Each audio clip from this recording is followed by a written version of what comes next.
Hi guys, ಎಲ್ರಿಗೂ ನಮಸ್ಕಾರ. Welcome to V studio. Yes, ಬಂದಂತಹ ಮೂರೇ ವಾರದಲ್ಲಿ Rakshita Shetty cook of the week ಆಗಿ ಸೆಲೆಕ್ಟ್ ಆಗಿದ್ದಾಳೆ. ನಂಗಂತೂ ನೋಡೋದಕ್ಕೆ ತುಂಬಾನೇ ಖುಷಿ ಆಯ್ತು.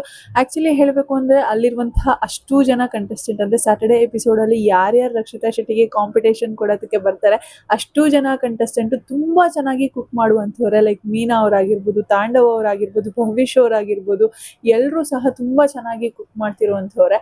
ಬಟ್ ಅವ್ರಿಗೆಲ್ಲ ಕಾಂಪಿಟೇಷನ್ ಅನ್ನ ಕೊಟ್ಕೊಂಡು ರಕ್ಷಿತಾ ಶೆಟ್ಟಿ ನಿನ್ನೆ ಎಪಿಸೋಡ್ ಅಲ್ಲಿ ವಿನ್ ಆದ್ಲು ಅಂತಂದ್ರೆ ಲೈಕ್ ನಂಗಂತೂ ವಾವ್ ಸೂಪರ್ ಅಂತಾನೆ ಅನ್ಸಿದ್ದು. ಒಂಥರ ಎಕ್ಸೈಟ್ಮೆಂಟ್ ಇತ್ತು ರಕ್ಷಿತಾ ಶೆಟ್ಟಿ ವಿನ್ ಆಗೋದನ್ನ ನೋಡೋದಕ್ಕೆ. ಕಾಯ್ತಾ ಇದೆ ನಾನು ಯಾವಾಗ ವಿನ್ ಆಗ್ತಾಳೆ ಅಂತ ಹೇಳಿ. ಯಾಕಂದ್ರೆ ರಕ್ಷಿತಾ ಶೆಟ್ಟಿ ಅಂತಂದಾಗ 100% ಎಫರ್ಟ್ಸ್ ಅನ್ನ ಖಂಡಿತವಾಗ್ಲೂ ಹಾಕ್ತಾಳೆ ಅವಳು. ಒಂದು ವಿಚಾರದ ಬಗ್ಗೆ ಏನಾದ್ರೂ ಲೈಕ್ ಇಂಟ್ರೆಸ್ಟ್ ಇಲ್ಲ ಅಂತಂದ್ರೆ ಕಂಪ್ಲೀಟ್ಲಿ 0%. ಆ ಕಡೆ ತಲೆ ಕೂಡ ಹಾಕಿ ನೋಡಲ್ಲ. ಬಟ್ ಇಫ್ ಇನ್ ಕೇಸ್ ಏನಾದ್ರೂ ಅವಳು ಒಂಚೂರು ಏನಾದ್ರು ಒಂದ್ ಸ್ವಲ್ಪ ಇಂಟ್ರೆಸ್ಟ್ ಕೊಟ್ಟು ಒಂದು ವಿಚಾರದ ಬಗ್ಗೆ ತಿಳ್ಕೊಬೇಕು ಅಂತ ಆಗಿರ್ಬೋದು, ಅಥವಾ ಏನಾದ್ರು ಮಾಡ್ಬೇಕು ಅಂತ ಆಗಿರ್ಬೋದು, ಲೈಕ್ ಒಂಚೂರು ಏನಾದ್ರು ಇಂಟ್ರೆಸ್ಟ್ ಕೊಟ್ಲು ಅಂತಂದ್ರೆ ಖಂಡಿತವಾಗ್ಲೂ ಅದರಲ್ಲಿ ಸಕ್ಸಸ್ ಅನ್ನೋದನ್ನ ಅಚೀವ್ ಮಾಡೇ ಮಾಡ್ತಾಳೆ ಅನ್ನೋದಕ್ಕೆ ಇದೊಂದು ಬಿಗ್ ಎಕ್ಸಾಂಪಲ್ ಅಂತಾನೆ ಹೇಳ್ಬೋದು. ಬಂದಿರುವಂತಹ ಮೂರು ವಾರದಲ್ಲಿ ಅದರಲ್ಲೂ ಸಹ ನಿನ್ನೆ ಇದ್ದಿದ್ದಂತಹ ಒಂದು ಟಾಸ್ಕ್ ಬಂದ್ಬಿಟ್ಟು ಇಂಟರ್ನ್ಯಾಷನಲ್ ಡಿಶಸ್ ಅನ್ನ ಪ್ರಿಪೇರ್ ಮಾಡ್ಬೇಕು ಅಂತ ಹೇಳಿ ಇದ್ದಿದ್ದು. ಇದ್ರಲ್ಲಿ ರಕ್ಷಿತಾ ಶೆಟ್ಟಿ ಹೇಗ್ ಮಾಡ್ತಾಳೆ ಅನ್ನೋದು ಕಂಪ್ಲೀಟ್ ಆಗಿ ಡೌಟ್ ಇತ್ತು ನಂಗೆ. ಒಂಚೂರು ಎಕ್ಸ್ಪೆಕ್ಟೇಷನ್ ಅನ್ನೋದೇ ಇರ್ಲಿಲ್ಲ ರಕ್ಷಿತಾ ಶೆಟ್ಟಿ ಮೇಲೆ. ಇದ್ರಲ್ಲಿ ಪಾಪ ರಕ್ಷಿತಾ ಶೆಟ್ಟಿ ಕರಾವಳಿ ಕಡೆಯವಳು, ಅಲ್ಲೇನಿದ್ರು ಮೀನು ಅದು ಇದು ಫ್ರಾನ್ಸು ಸೀಗಡಿ ಅಂತ ಈ ತರ ಐಟಮ್ಸ್ ಮೇಲೆ ಲೈಕ್ ಅದಕ್ಕೆ ಉಪ್ಪು ಖಾರ ಹಾಕಿ ಹೆಂಚ್ ಮೇಲೆ ಹಾಕೊಡೋದು, ಈ ರೀತಿ ಡಿಶಸ್ ಅನ್ನ ಮಾಡಿ ಅವಳಿಗೆ ರೂಢಿ ಇರುತ್ತೆ. ಪಾಪ ಈ ರೀತಿ ಡಿಶಸ್ ಅನ್ನ ಹೇಗ್ ಮಾಡ್ಬೋದು ಅಂತ ಹೇಳಿ ಕಾಯ್ತಿದೆ. ಬಟ್ ಇದೇ ರೌಂಡ್ ಅಲ್ಲಿ ರಕ್ಷಿತಾ ಶೆಟ್ಟಿ ವಿನ್ ಆಗಿದ್ದನ್ನ ನೋಡಿ ಲೈಕ್ ನನ್ನ ಕೈಯಲ್ಲಿ ಆಗದೇ ಇಲ್ಲ ಅನ್ನೋದನ್ನು ಸಹ ರಕ್ಷಿತಾ ಶೆಟ್ಟಿ ಏನಾದ್ರೂ ಒಂಚೂರು ನಾನು ಮಾಡ್ಬೇಕು ಅಂತ ಮನ್ಸು ಇಟ್ಲು ಅಂತಂದ್ರೆ ಖಂಡಿತವಾಗ್ಲೂ ಮಾಡೇ ಮಾಡ್ತಾಳೆ ಅನ್ನೋದು ಗೊತ್ತಾಯ್ತು ಇದರಲ್ಲಿ. ಫಾರ್ ಎಕ್ಸಾಂಪಲ್ ಹೇಳಬೇಕು ಅಂತಂದ್ರೆ ಲೈಕ್ ಅಲ್ಲಿದ್ದಂತಹ ಅಷ್ಟು ಜನ ಕಂಟೆಸ್ಟೆಂಟ್ಗಳು ಏನು ಫುಡ್ಡನ್ನು ಪ್ರಿಪೇರ್ ಮಾಡಿದ್ರು, ಮೀನಾ ಅವ್ರು ಪ್ರಿಪೇರ್ ಮಾಡಿರುವಂತಹ ಫುಡ್ ಆಗಿರ್ಬೋದು, ತಾಂಡವ್ ಅವ್ರು, ಮೀನಾ ಮೀನ್ಸ್ ಮೇಘ, ಓಕೆನಾ, ಮೇಘ ಅವ್ರು ಪ್ರಿಪೇರ್ ಮಾಡಿರುವಂತಹ ಫುಡ್ ಆಗಿರ್ಬೋದು, ತಾಂಡವ್ ಅವ್ರು ಪ್ರಿಪೇರ್ ಮಾಡಿರುವಂತಹ ಫುಡ್ ಆಗಿರ್ಬೋದು, ಎಲ್ಲವೂ ಸಹ ರಕ್ಷಿತಾ ಶೆಟ್ಟಿಗೆ ಲೈಕ್ ರಕ್ಷಿತಾ ಶೆಟ್ಟಿ ಕೊಟ್ಟಂತಹ ಟೇಸ್ಟ್ ಲೆವೆಲ್ಗೆ ಮ್ಯಾಚ್ ಆಗೋ ರೀತಿನೇ ಇತ್ತು. ಮೀನಾ ಅವರು ಸ್ವಲ್ಪ ಉಪ್ಪೇನೋ ಕಡಿಮೆ ಹಾಕಿದ್ದಾರೆ ಅಂತ ಹೇಳಿ ಅವ್ರಿಗೆ ಒಂದು ಪಾಯಿಂಟ್ ಕಡಿಮೆ ಆಯಿತು. ಆ್ಯಂಡ್ ತಾಂಡವ್ ಅವ್ರ ವಿಚಾರ ಅಂತ ಬಂದರೆ ಆ್ಯಕ್ಚುಲಿ ತಾಂಡವ್ ಅವರು ಆ ಮಿಸ್ಟೇಕ್ ಮಾಡಿರಲಿಲ್ಲ ಅಂದಿದ್ದಿದ್ರೆ ನೆನ್ನೆ ಎಪಿಸೋಡಲ್ಲಿ ರಕ್ಷಿತಾ ಶೆಟ್ಟಿಗೆ ಈ ಒಂದು ಕುಕ್ ಆಫ್ ದ ವೀಕ್ ಅನ್ನುವಂತಹ ಟೈಟಲ್ ಸಿಗ್ತಾ ಇರಲಿಲ್ಲ. ಬಟ್ ತಾಂಡವ್ ಅವರು ಒಂದು ಸಿಲ್ಲಿ ಮಿಸ್ಟೇಕ್ ಅನ್ನ ಮಾಡ್ತಾರೆ. ಆ ಒಂದು ಮಿಸ್ಟೇಕ್ ಇಂದಾನೆ ರಕ್ಷಿತಾ ಶೆಟ್ಟಿಗೆ ಫೈನಲ್ ಆಗಿ ಕುಕ್ ಆಫ್ ದ ವೀಕ್ ಅಂತ ಹೇಳಿ ಟೈಟಲ್ ಸಿಗೋದು. ಎಸ್, ಅಫ್ಕೋರ್ಸ್ ತಾಂಡವ್ ಏನ್ ಮಿಸ್ಟೇಕ್ ಮಾಡಿದ್ರು ಅನ್ನೋದನ್ನು ಸಹ ಈ ವಿಡಿಯೋದಲ್ಲಿ ಹೇಳ್ಬಿಡ್ತೀನಿ. ಇವಾಗ ನಾವು ಸ್ಕೂಲ್ಗೆ ಹೋಗ್ಬೇಕಾದ್ರೆ ಸಮಟೈಮ್ಸ್ ಟೆಸ್ಟ್ ಕೊಡ್ಬೇಕಾದ್ರೆ ಎಕ್ಸಾಮ್ಸ್ ಇದ್ದಾಗ ಒಂದೊಂದ್ಸತಿ ಚೀಟಿ ಎತ್ಕೊಂಡು ಹೋಗಿ ಬರ್ದಿರ್ತೀವಿ. ಎಲ್ಲರೂ ಸಹ ಈ ಕೆಲಸನ ಮಾಡಿರ್ತೀವಿ. ಎಂತಹ ಟಾಪರ್ ಆದ್ರೂ ಸಹ ಒಂದೊಂದ್ಸತಿ ಒಂದು ಪಕ್ಕದಲ್ಲಿರೋರು ನೋಡ್ಕೊಂಡು ಕಾಪಿ ಮಾಡುವಂತಹ ಅಭ್ಯಾಸನಾದ್ರೂ ಇಟ್ಕೊಂಡಿರ್ತೀವಿ. ಒಂದ್ ಸ್ವಲ್ಪ ಜನ ಇನ್ನು ನೆಕ್ಸ್ಟ್ ಲೆವೆಲ್ ಅಂತ ಇರೋರು ಒಂದಷ್ಟು ಚೀಟಿಗಳನ್ನ ಎತ್ಕೊಂಡು ಹೋಗಿ ಅದನ್ನ ನೋಡ್ಕೊಂಡು ಬರೆಯೋದು, ಅಥವಾ ಬುಕ್ಸ್ ಕೆಳಗಡೆ ಇಟ್ಕೊಂಡು ಅದನ್ನ ನೋಡ್ಕೊಂಡು ಬರೆಯೋದು, ಅಥವಾ ಜಾಮೆಟ್ರಿ ಬಾಕ್ಸ್ ಅಲ್ಲಿ ಒಂದಷ್ಟು ಚಿಟ್ಸ್ ನ ಇಟ್ಕೊಂಡು ನೋಡ್ಕೊಂಡು ಬರೆಯೋದು.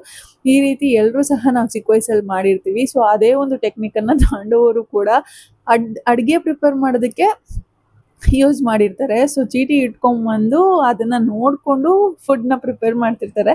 ಸೊ ಅಲ್ಲಿದ್ದಂತಹ ಜಡ್ಜಸ್ ಕೈಗೆ ಸಿಕ್ಕಾಕೊಂಡಿದ್ದಕ್ಕೆ ಅವ್ರಿಗೆ ಒಂದು ಪಾಯಿಂಟ್ ಅನ್ನೋದು ಮೈನಸ್ ಆಗುತ್ತೆ. ಲೈಕ್ ಇಬ್ಬರ ಕಡೆಯಿಂದನೂ, ಇಬ್ಬರು ಜಡ್ಜಸ್ ಏನಿದ್ದಾರೆ ಅವ್ರಿಬ್ಬರ ಕಡೆಯಿಂದನೂ, ಕೌಶಿಕ್ ಸರ್ ಕಡೆಯಿಂದನೂ ಒಂದು ಪಾಯಿಂಟ್ ಮೈನಸ್ ಆಗುತ್ತೆ. ಹಾಗೆ ಮೇಘನಾ ರಾಜ್ ಅವ್ರ ಕಡೆಯಿಂದನೂ ಸಹ ಒಂದು ಪಾಯಿಂಟ್ ಮೈನಸ್ ಆಗುತ್ತೆ. ಲೈಕ್ ಕಾಪಿ ಮಾಡಿ ಡಿಶ್ ಅನ್ನ ಪ್ರಿಪೇರ್ ಮಾಡ್ತಿದ್ದಾರೆ ಅಂತ ಹೇಳಿ. ಅದನ್ನ ಬಿಟ್ಟಿದ್ರೆ ಅಕಸ್ಮಾತ್ ಆ ಪಾಯಿಂಟ್ ಏನಾದ್ರು ಮಿಸ್ ಆಗಿಲ್ಲ ಅಂದಿದ್ರೆ ಖಂಡಿತವಾಗ್ಲೂ ತಾಂಡವ್ ಅವ್ರಿಗೆ ನೆನ್ನೆ ಕುಕ್ ಆಫ್ ದ ವೀಕ್ ಬರುವಂತಹ ಎಲ್ಲಾ ಸಾಧ್ಯತೆಗಳು ಇತ್ತು. ಬಟ್ ಎಲ್ಲೋ ಒಂದ್ ಕಡೆ ಲಕ್ ಮೇಲ್ ಆಗಿರ್ಬೋದು, ಅಥವಾ ರಕ್ಷಿತಾ ಶೆಟ್ಟಿ ಎಫರ್ಟ್ಸ್ ನ ನೋಡಿ ದೇವ್ರ ಮೇಲಿಂದಾನೇ ಎಲ್ಲೋ ಒಂದ್ ಕಡೆ ತಥಾಸ್ತು ಅಂತ ಹೇಳಿದ್ರು ಅಂತ ಅನ್ಸುತ್ತೆ. ಅದಕ್ಕೋಸ್ಕರನೇ ಯಾರಿಗೋ ಹೋಗ್ಬೇಕಾಗಿದ್ದಂತಹ cook of the week title Rakshita ಶೆಟ್ಟಿಗೆ ಬಂದಿದೆ.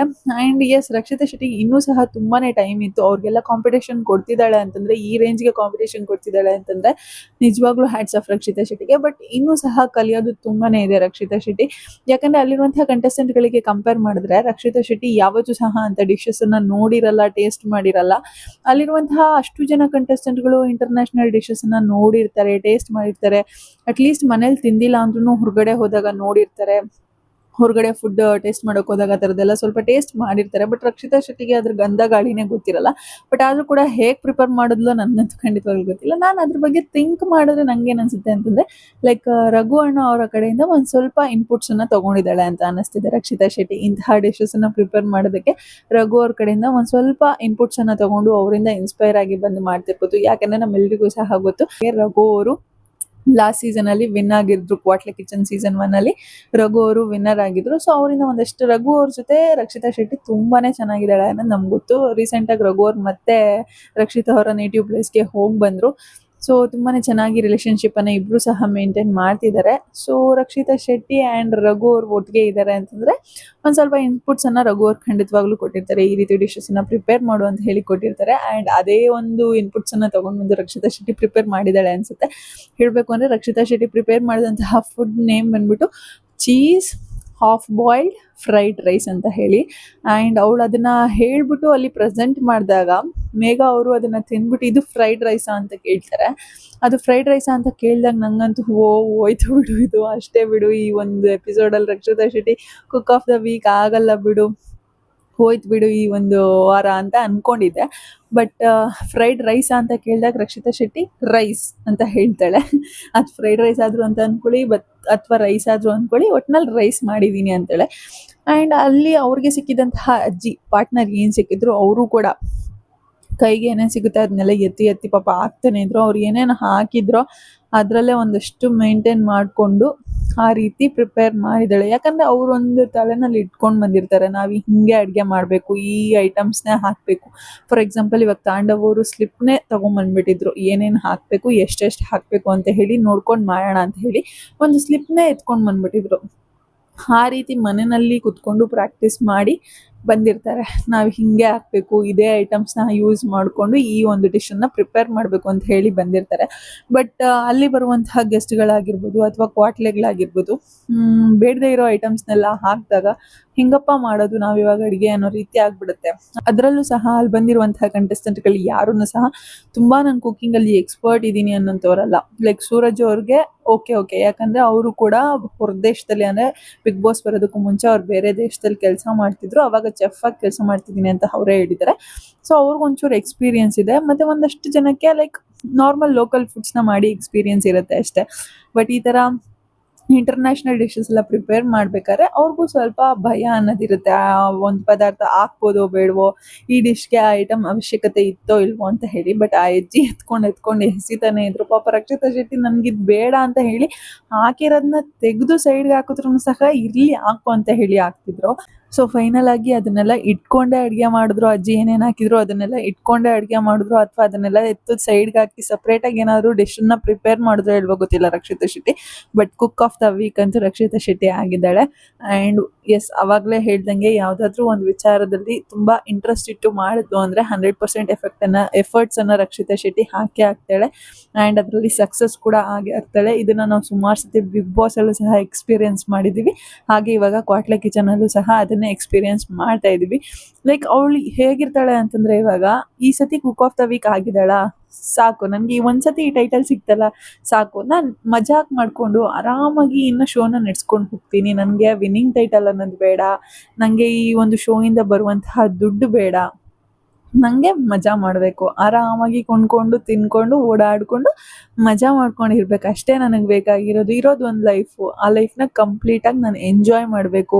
ಆ್ಯಂಡ್ ಅವಳ ಲೈಫ್ ಪಾರ್ಟ್ನರ್ನ ಚೂಸ್ ಮಾಡುವಂತಹ ವಿಚಾರದಲ್ಲೂ ಅಷ್ಟೇ ಅವಳು ಇದನ್ನೇ ಹೇಳೋದು. ಸಾಕಷ್ಟು ಜನ ಕನ್ಫ್ಯೂಸ್ ಮಾಡ್ಕೋತಾರೆ, ಗಿಲ್ಲಿ ಅಂತ ಹೇಳ್ತಾಳೆ ಅಂತ ಹೇಳಿ ಕನ್ಫ್ಯೂಸ್ ಮಾಡ್ಕೋತಾರೆ. ಬಟ್ ರಕ್ಷಿತಾ ಶೆಟ್ಟಿ ಗಿಲ್ಲಿನೇ ಬೇಕು ಅಂತ ಯಾವತ್ತೂ ಹೇಳಿಲ್ಲ. ಗಿಲ್ಲಿ ಥರ ಮಜಾಕ್ ಮಾಡ್ಕೊಂಡಿರಬೇಕು, ಲೈಫ್ನ ತುಂಬ ಸೀರಿಯಸ್ ಆಗಿ ತೊಗೋಬಾರ್ದು.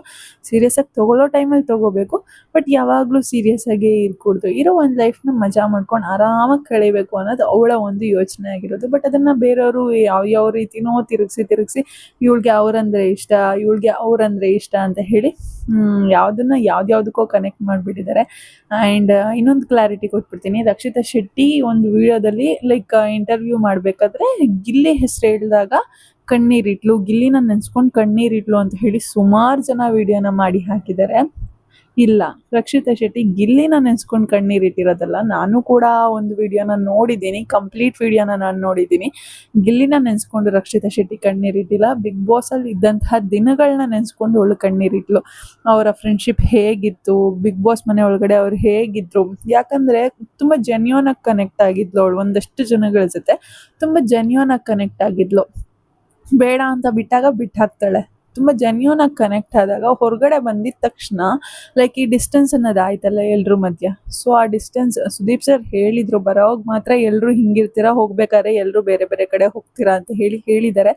ಬಟ್ ಆದರೂ ಕೂಡ ಅಷ್ಟು ಜೆನ್ಯೂನ್ ಆಗಿ ಕನೆಕ್ಟ್ ಆಗಿದ್ದಕ್ಕೋ ಏನೋ ಅವಳಿಗೆ ಆ ಒಂದು ಡಿಸ್ಟೆನ್ಸನ್ನು ತಗೊಳಕ್ಕೆ ಆಗ್ತಿರ್ಲಿಲ್ಲ. ಆ ದಿನಗಳೆಲ್ಲ ಹಳೆ ದಿನಗಳೆಲ್ಲ ನೆನಪಾಗಿ ಆ್ಯಂಡ್ ಇದ್ರ ಬಗ್ಗೆ ಅವಳು ಇನ್ನೊಂದು ವಿಡಿಯೋದಲ್ಲೂ ಸಹ ಕ್ಲಾರಿಟಿ ಕೊಟ್ಟಿದ್ದಾಳೆ. ಹಳೆಯ ದಿನಗಳೆಲ್ಲ ಲೈಕ್ ಬಿಗ್ ಬಾಸಲ್ಲಿ ಇದ್ದಂತಹ ದಿನಗಳೆಲ್ಲ ನನಗೆ ನೆನಪಾಯಿತು.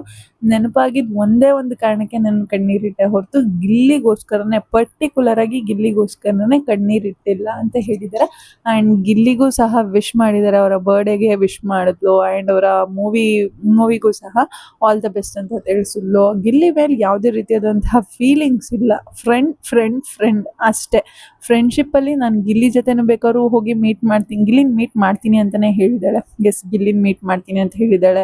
ಆ್ಯಂಡ್ ಜಾನ್ವಿ ಅವ್ರ ಜೊತೆ, ಅಶ್ವಿನಿ ಅವ್ರ ಜೊತೆ, ಇವರೆಲ್ಲರ ಜೊತೆ ಕಾಂಟ್ಯಾಕ್ಟಲ್ಲಿ ಇದ್ದೀನಿ ಅಂತಲೂ ಸಹ ರಕ್ಷಿತಾ ಶೆಟ್ಟಿ ಹೇಳಿದ್ದಾಳೆ. ಬಟ್ ಒಂದಷ್ಟು ಜನ ರಕ್ಷಿತಾ ಶೆಟ್ಟಿನ ನೋಡಿ ತಡ್ಕೊಳಕ್ಕೆ ಆಗೋದೇ ಇಲ್ಲ ಅಂತ ಅನ್ನೋರು ಒಂದು ಬೇರೆ ಬೇರೆ ರೀತಿ ವಿಚಾರಗಳನ್ನ ಹುಟ್ಟಾಕ್ತಿದ್ದಾರೆ ಅಷ್ಟೇ ರಕ್ಷಿತಾ ಶೆಟ್ಟಿ ಬಗ್ಗೆ. ಆ್ಯಂಡ್ ಸಾಕಷ್ಟು ಜನ ಇಷ್ಟು ದಿವಸ ಯಾಕೆ ವಿಡಿಯೋ ಮಾಡಿಲ್ಲ ವಿಡಿಯೋ ಮಾಡಿ ಅಂತ ಹೇಳಿ ಕಮೆಂಟ್ ಸೆಕ್ಷನಲ್ಲಿ ತಿಳಿಸ್ತಿದ್ರಿ. Thank you so much. ನನಗೆ ಸ್ವಲ್ಪ ಪರ್ಸ್ನಲ್ ಪ್ರಾಬ್ಲಮ್ಸ್ ಇದ್ದಿರೋದ್ರಿಂದ ವಿಡಿಯೋಸ್ ಮಾಡೋದಕ್ಕೆ ಆಗ್ತಿರ್ಲಿಲ್ಲ. ಆ್ಯಂಡ್ ಇನ್ಮೇಲೂ ಸಹ ಕಂಟಿನ್ಯೂಸ್ ಆಗಿ ವಿಡಿಯೋ ಮಾಡೋಕ್ಕಾಗುತ್ತೋ ಇಲ್ವೋ ಗೊತ್ತಿಲ್ಲ. ಪಾಪು ಇದೆ, ಎಲ್ರಿಗೂ ಅರ್ಥ ಆಗುತ್ತೆ ಅಂತ ಅನ್ಕೋತೀನಿ. ಪಾಪು ಇದೆ, ಸೊ ಆದಷ್ಟು ವಿಡಿಯೋ ಮಾಡೋಕ್ಕೆ ಟ್ರೈ ಮಾಡ್ತೀನಿ. ನನ್ನ ಕೈಲಿ ಎಷ್ಟಾಗುತ್ತೋ ಅಷ್ಟು ನಾನು ಮಾಡ್ತೀನಿ. ಆ್ಯಂಡ್ ವಿಡಿಯೋ ನೋಡ್ತಿದ್ದೀರಲ್ವ, ಇಷ್ಟ ಆದರೆ ಲೈಕ್ ಮಾಡಿ, ಶೇರ್ ಮಾಡಿ, ಕಮೆಂಟ್ ಮಾಡಿ. ಆ್ಯಂಡ್ ಇಷ್ಟು ದಿವಸ ನನ್ನನ್ನು ಮಿಸ್ ಮಾಡ್ಕೊಳೋದಕ್ಕೆ ತುಂಬ ಥ್ಯಾಂಕ್ ಯು ಆ್ಯಂಡ್ ಸಾರಿ ಅಂತ ಹೇಳ್ತಾ ಇವತ್ತಿನ ವಿಡಿಯೋನ ಇಲ್ಲಿಗೆ ಎಂಡ್ ಮಾಡ್ತಾ ಇದ್ದೀನಿ. ಯಾರಿಗೆಲ್ಲ ವಿಡಿಯೋ ಇಷ್ಟ ಆಯಿತು ಪ್ಲೀಸ್ ಲೈಕ್ ಮಾಡಿ, ಶೇರ್ ಮಾಡಿ, ಕಮೆಂಟ್ ಮಾಡಿ. ಹಾಗೆ ಯಾರೆಲ್ಲ ಇನ್ನೂ ನನ್ನ ಚಾನಲ್ಗೆ ಸಬ್ಸ್ಕ್ರೈಬ್ ಮಾಡ್ತೀರಾ, ವಿಡಿಯೋನ ನೋಡಿದ್ದೀರೋ ಪ್ಲೀಸ್ ಬೇಗ ಸಬ್ಸ್ಕ್ರೈಬ್ ಮಾಡ್ಕೊಳ್ಳಿ. Thank you so much. Love you all. Take care. Bye.